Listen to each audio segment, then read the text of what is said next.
Hey, what's up guys? Mike here, and today I'm going to take a look at the Moto G4. Now this is the black 16 gigabyte Amazon Prime membership exclusive, the $150 version. This is not the Plus model or the 32 gig. This is the 16 gig variant.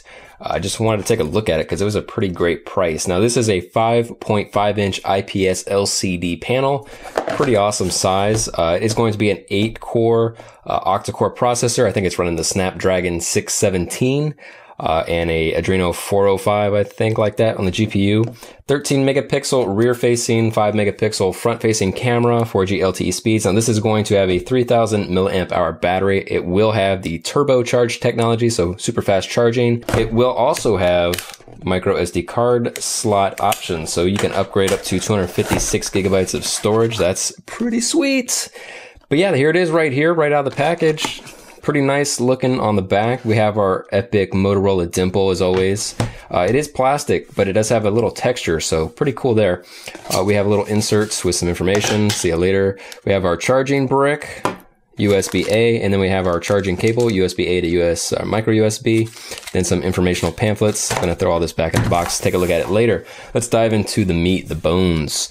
So we have our dual flash here, LED flash, the camera sensor. We have a microphone cutout, the dimple as I mentioned, some texturized plastic backing. The back is actually removable. On the top we have our 3.5 millimeter headphone jack.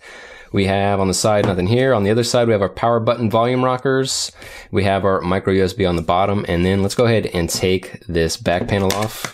This pops off so we can get to our SIM card and our micro SD slot. So micro SD SIM, and it appears to be that the battery is removable or replaceable. So that's great in case this goes bad over time. Looks like it's screwed in here. So that's pretty cool. So we have the option to remove that. Pretty simple design here, nothing too major. I do want to make a note, however, that there is no bottom speaker. So only one speaker up at the very, very top where the headset is. So be aware of that. It's not dual speaker or anything like that. So I'm gonna go ahead and remove the plastic film off the front here, the 5.5 inch IPS LCD 1080p resolution display. And I'm gonna boot this up and get through the initial boot up process and the Amazon ad information. All right, guys, I got it all set up. So one thing I wanna show you right off the bat is that Moto Active display. That's what it used to be called. What it's called now, who knows, because Lenovo took it over. But yeah, we got that active display. So pretty awesome little feature there. So when you tap on this, it will transition into your regular screen, or if you have a passcode or something like that. The display on this is pretty sweet. Coming in at 1080 resolution, full HD with an IPS LCD. It's actually very crispy. Saturation looks pretty good. For 150 bucks, the display on this is very nice. I'm pretty impressed overall. Very easy and simple to read. Now they do have a setting in here, so even if you don't like the way that the panel looks, you can actually go into, I believe it's display, and they have a color mode option. So you can actually dive into color mode.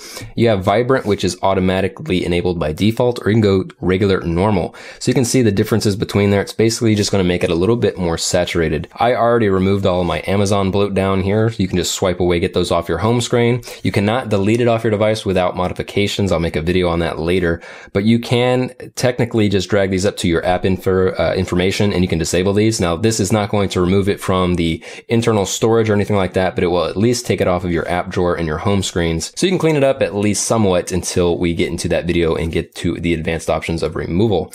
Now, one thing that I'm always interested in with smartphones is the camera quality.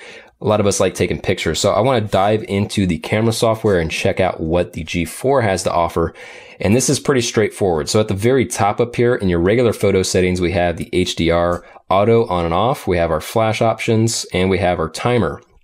Down here at the bottom, we have the option to switch to the front-facing 5 megapixel shooter, as I mentioned before. We do have some nice little options here. So you can set the focus points. You can also long tap and hold to autofocus or enable the lock on focus. And then you can actually go in here and adjust the brightness off the bat. So the exposure settings right there at the fly, that's pretty sweet.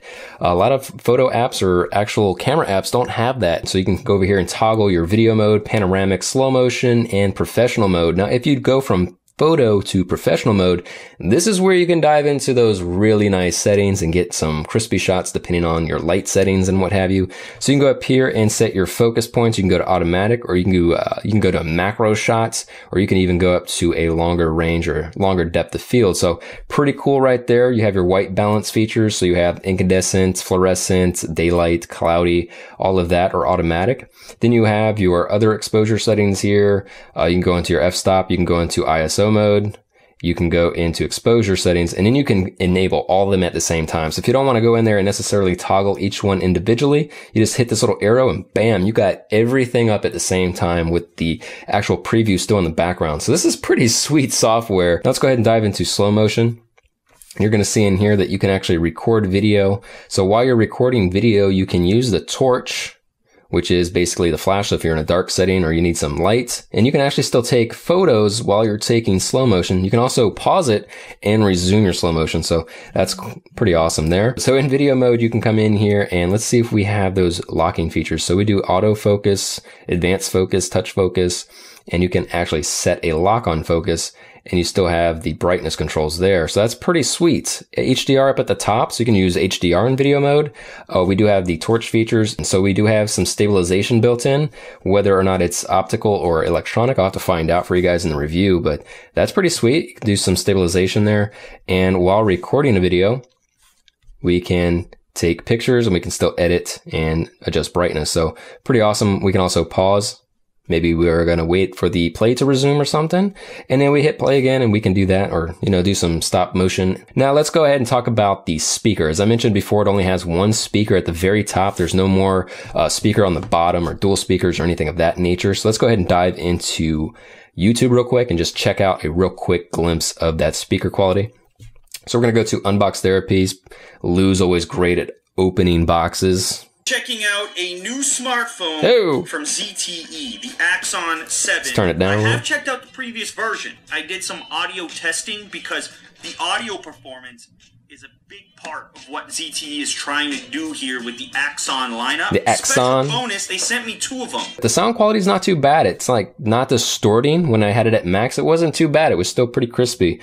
So for a 1-speaker budget smartphone, yeah, it's not too bad. Anyway, guys, that pretty much wraps up this video for the G4 unboxing and first overall impressions. Pretty impressive little device for the price. Now you can check the description down below if you want to get additional information on where to purchase this, especially with a Prime account.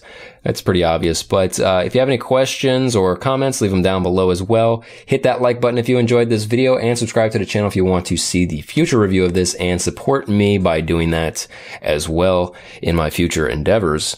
And as always, I'll catch you guys in the next video.